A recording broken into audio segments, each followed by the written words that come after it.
Hello and welcome to my final video of tonight for Simon Says This Is Significant, my only channel.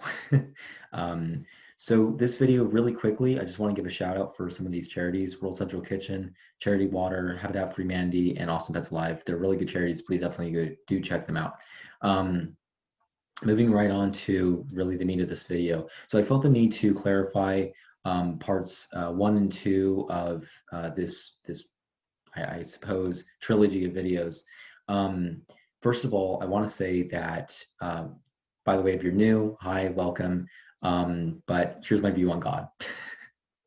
Bit heavy right out of the gates, I know, but very significant nonetheless. So with the understanding that God is, in the very least, and this is just my view, in the very, very least, that which has created reality, the totality of reality then is of God's nature. The entire scheme of reality itself is of God's nature, that which has created. And we can get into a little more about like what would be possible, and I'll probably make another video about this, what would be possible as far as like the differences, like separation between that which creates and that which allows the creation, facilitates, I don't know why I gave that another, anyways, which allows the existence of this thing which then creates. We can have another talk about that. I'll probably make another video like that, but right off the bat here, I'll just say this.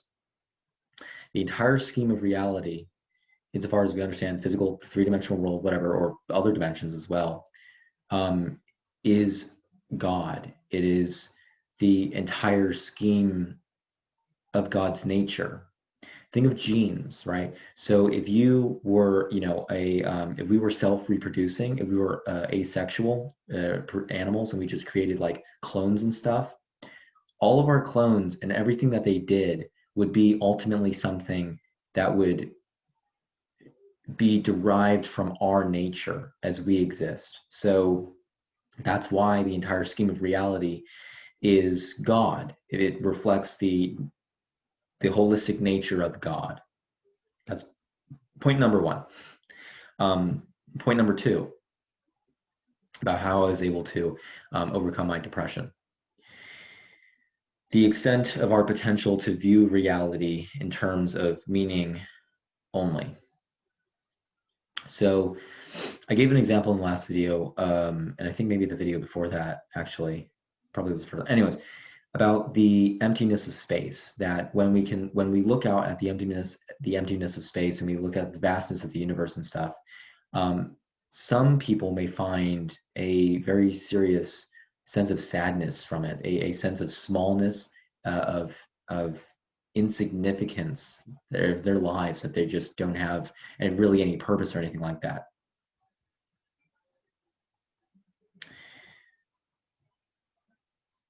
If you take that one view, and then you take the other side, we'll say this is the pessimistic and this is the optimistic. We'll say now look at the optimistic side of things, right? The optimistic side of things is, wow, I'm experiencing a really beautiful thing going on, and I don't really have any serious control over, the vastness of space or the stars that are distant away, but I can appreciate their beauty. I can admire them. I can, appreciate them in a lot of ways and find a lot of contentment and emotional satisfaction from the appreciation of the beauty of space and the stars and systems and all of this. Both of these views, the pessimistic and the optimistic views, are equally tenable. They are equally logically defendable. That's what tenable means, right? So we have equal basis for like the basis for these views, right? But both of them draw from the same group of facts, that there's stars and stuff, and we are in comparison very small to these things for the pessimistic, and the optimistic will say, yes, look at the grandeur of the universe, and I am here partaking of this as a subject in this universe. However, these views are not equal. They are not. One of them carries something extremely significant, and then I call it emotional pragmatism, which just means understanding that we are first emotional beings who then also seek happiness first and foremost. And we can understand how we can get happiness in terms of how we understand and apprehend certain realities. So to give an example, if, you know, someone gives you a rose and, you know, they say like, you're, you know, really beautiful. They give you a compliment. They give you this rose, and you take the rose, and you're understanding this entire situation going on in a positive way, as wow, I just got a compliment and a rose, and a free one at that. This is a really nice feeling. Or there could be the view of, you know, oh, they're objectifying me and they're trying to buy me off with this rose. I hate them, you know.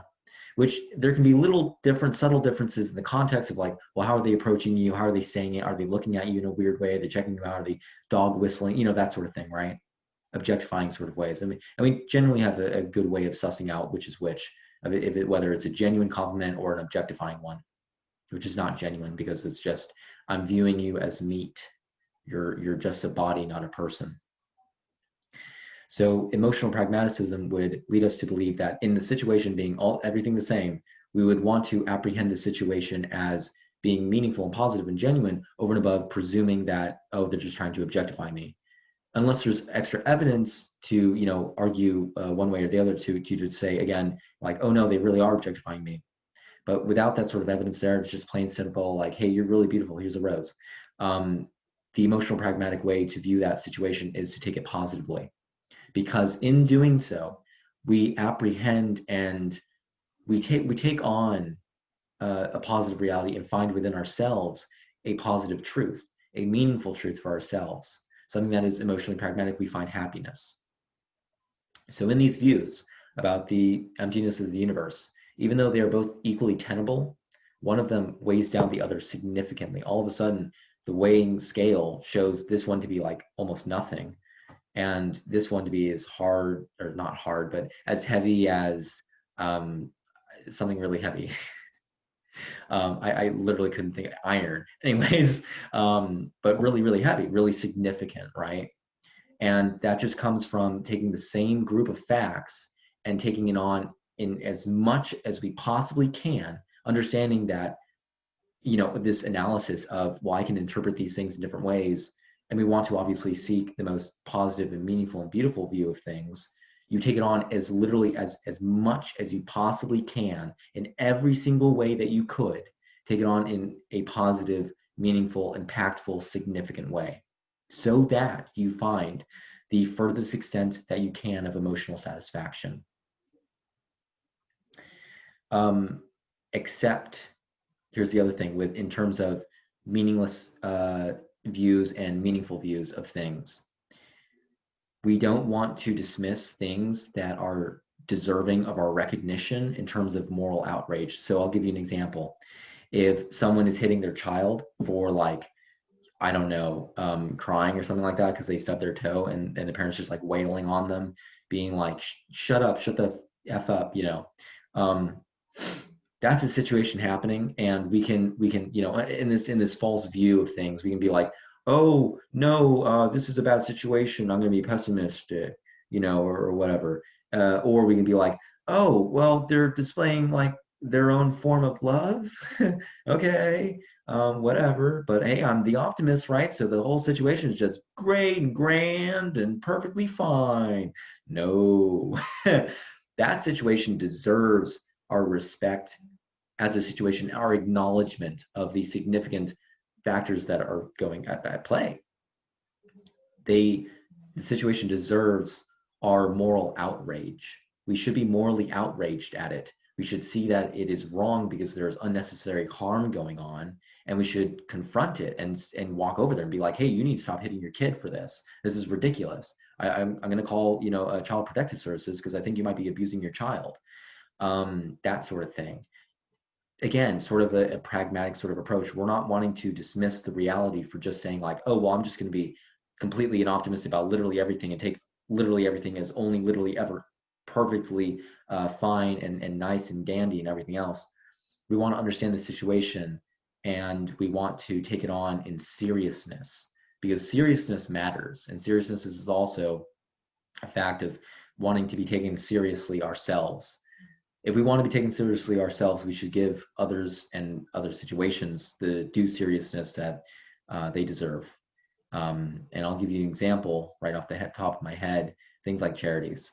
And I know a lot of people are like, yeah, I don't know about charities. I'm not used to donating to charities, or I'm not used to thinking about charities, or I haven't been raised with that sort of view in mind. I don't trust them. I don't know a lot about them. I don't know if I want to give them my money. I'm too poor. I don't have enough to really be giving. Something is better than nothing.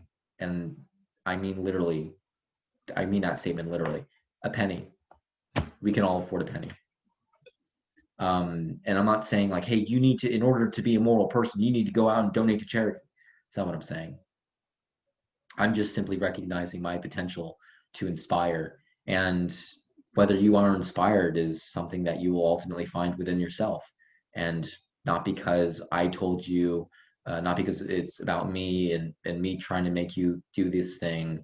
It's just about whether you find the truth within yourself compelling to donate something as literally small as a penny, because that was something, and that was better than nothing, always.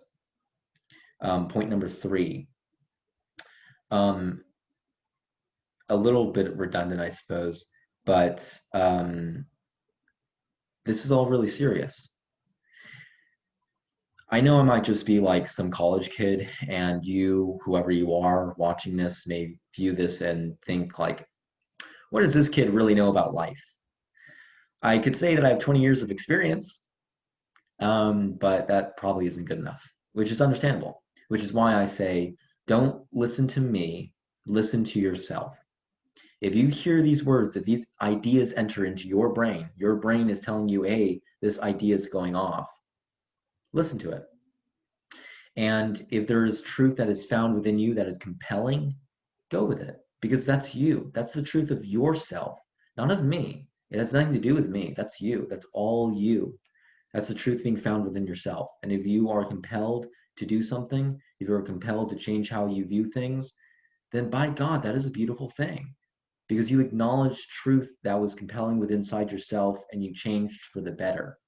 And that is always meaningful. We are inherently changing beings.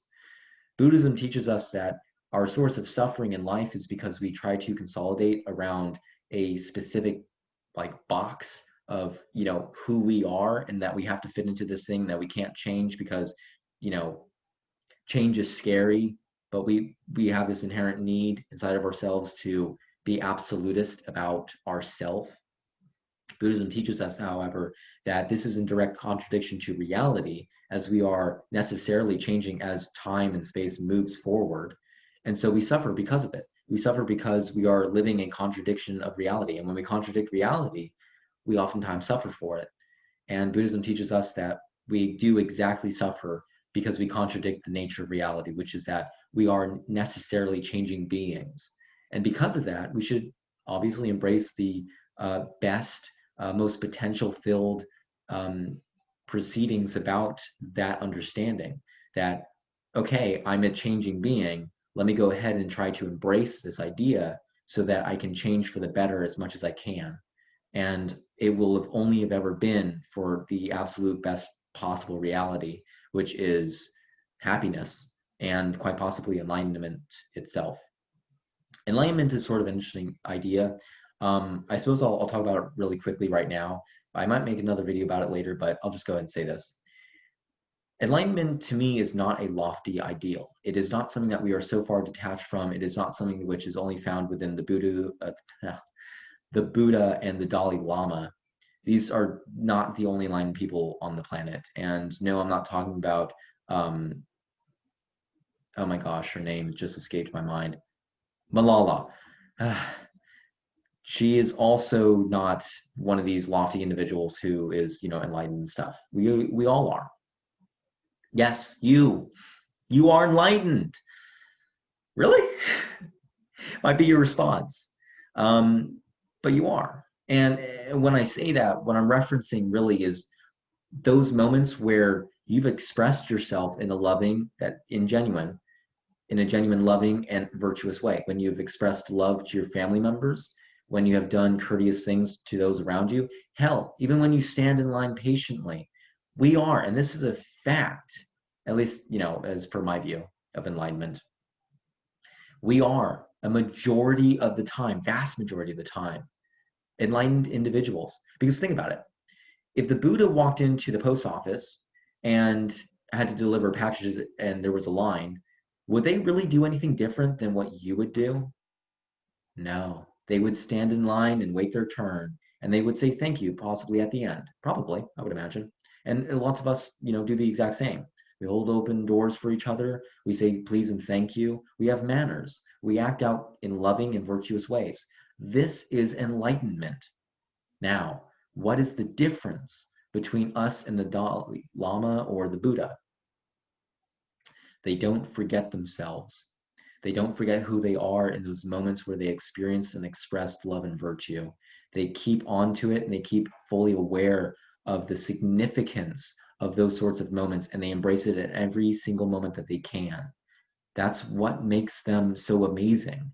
That's what we're literally all trying to find as well, because it brings us the furthest extent of emotional satisfaction that is possible in this lifetime, is experiencing and expressing life itself in terms of love and virtue.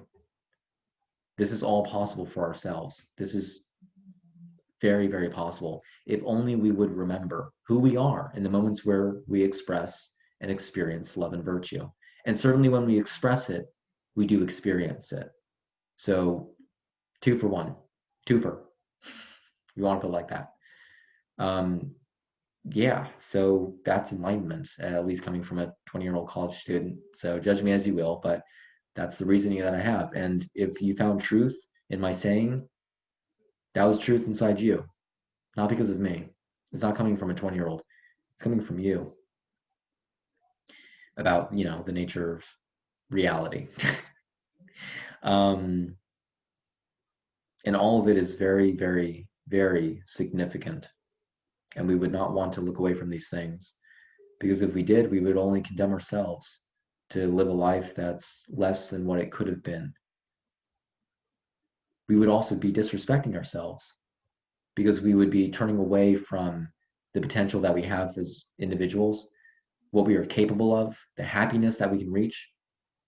There's so many moments where we get upset and angry and impatient about things. And I find it very troubling, because what we're basically doing is we're condemning ourselves to being impatient and feeling basically emotionally dissatisfied. We feel sad. We feel angry. We're condemning ourselves. We do. Because there is no rational basis for thinking that, like, oh gosh, this line is really long. I'm really like angry now. I'm very impatient. This is upsetting me. There is no rational reason for saying that you're experiencing this thing, therefore it necessarily means you must be upset about it. You must be upset. There's no rational basis for that. We are acting out irrationally when we think that when we implicitly state, really, that there's a necessary reason for us responding to a situation like this, when there is no necessary reason. And the only necessary reason that we would ever find in life about how to respond to a situation is, how can I make the situation better? How can I find emotional satisfaction? How can I help? Those sorts of things will always be, well, self-explanatory reasons. But being upset by situations that we really don't have a lot of control over, if any at all, there's no foundation there. It's completely irrational, and we hurt ourselves because of it. And because we forget who we are in the moments where we experience the significance of love and virtue. That is why we suffer, because we're forgetful. Again, just another view from me. And I have a lot more to say about a lot of things, and that's what this YouTube channel is for. So definitely do give a like and subscribe if you like the content and want to see more. Oh yeah, also, I'm writing a book one day. It's going to be called The Sense of Breath. It's coming out in probably a couple years, probably when I'm like done with school, something like that. So yeah, go and check it out in like the future, like a ways into the future, like a couple of years, something like that, about this sort of stuff, and how I largely overcame my depression. if not entirely forever, I would hope, through just rationalizing the heck out of things and thinking about things in a way that I wish I had for a very long time before. But free will is an illusion, and the universe is deterministic, and all we can do is just embrace it and be better for it, because we acknowledge the reality as it stands, and we understand that we want to find better and more going on, and that's where our focus should lie. Also, I just said like a really significant sort of statement that free will is an illusion. What? I'm probably going to end the video here, but basically when I say that, I have just one question to you. Why do you want what you want? If you say that you just want it, did you choose to just want it? If you say, well, wait a second, I recognize that, you know, this would benefit me if I started to want to eat healthier, if I started to want to work out, I'm going to do things to trick my brain into wanting. I chose that. Did you choose to want to want? Seriously though, did you choose to want the wanting of doing those things? Maybe I should put that another way, just because it's like sort of a little like weirdly phrased. What I mean is simply like, go back another step and ask yourself, why do you want that thing? And ultimately, for literally anything and everything, the answer will always be, because I just did. We just are. We just exist. We have genes that determine our body. Why wouldn't we have genes to determine our brains and our thoughts and our actions and so on and so forth? Which is another reason why moral condemnation is meaningless, except in a pragmatic view of what we could bring about through moral condemnation. That's another video, and I'm going to make that another time because it's very interesting stuff. That's very, very significant. But I'm going to end it here because, man, this video is way too long. Yeah, gosh, it's probably like 15 minutes now. Jeez, no one's going to watch this stuff. All right. Well, peace.